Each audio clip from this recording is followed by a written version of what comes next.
हमारी बॉडी एक chemical factory है और हर बाइट एक साइंटिफिक एडवेंचर।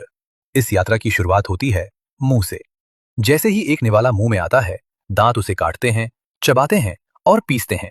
इस प्रक्रिया को कहते हैं मैस्टिकेशन। इसी दौरान सिलाइवरी ग्लैंड्स लार बनाती हैं। इस लार में होता है सिलाइवरी एमिलेज, जो स्टार्च को शुगर में तोड़ना शुरू कर देता है। यानी पाचन क्रिया का पहला चैप्टर यहीं से शुरू होता है। अब जीभ की मदद से ये चबाया हुआ भोजन एक छोटी गोली बन जाता है, बोल्स, और ये आगे बढ़ता है एसोफेगस की ओर, एक लंबी अंधेरी नली। यहां काम करती है एक खास प्रक्रिया, पेरिस्टालसिस। मांसपेशियां लहरों की तरह सिकुड़ती हैं और भोजन को नीचे की ओर धकेलती रहती हैं। यहां ग्रेविटी की जरूरत नहीं पड़ती, बॉडी खुद ही भोजन को आगे बढ़ा देती है। नीचे पहुंचकर मिलता है एक दरवाजा, लोअर एसोफेजियल स्फिंक्टर।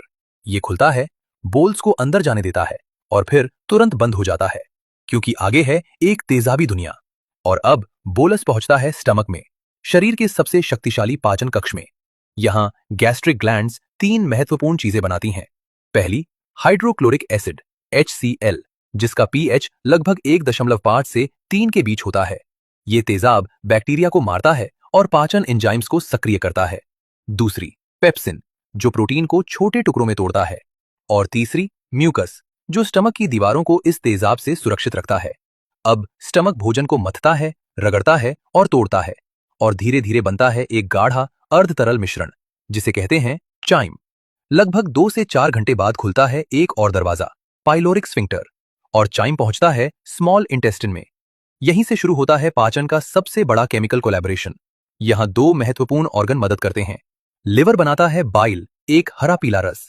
ये फैट को छोटी छोटी बूंदों में तोड़ देता है। इस प्रक्रिया को कहते हैं इमल्सिफिकेशन।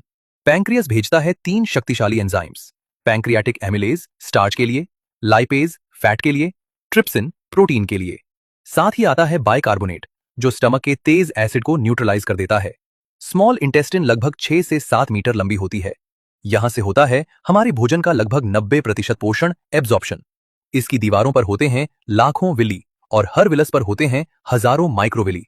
ये मिलकर बनाते हैं लगभग 200 वर्ग मीटर का एब्जॉर्प्शन सरफेस, यानी लगभग एक टेनिस कोर्ट जितना बड़ा क्षेत्र।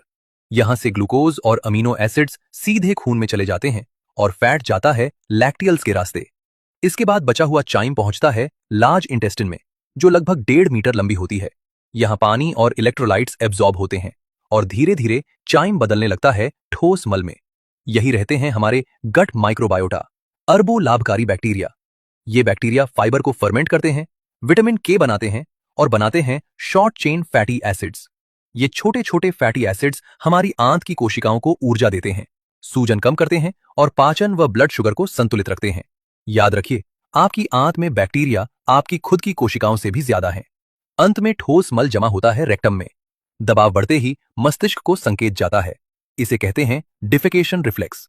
और इस तरह 24 से 72 घंटे में एक निवाले की यह लंबी यात्रा पूरी होती है। ये सिर्फ पाचन की कहानी नहीं, ये है हमारी बॉडी की जीवन भर चलने वाली केमिकल फैक्ट्री, एक अद्भुत रसायनशाला।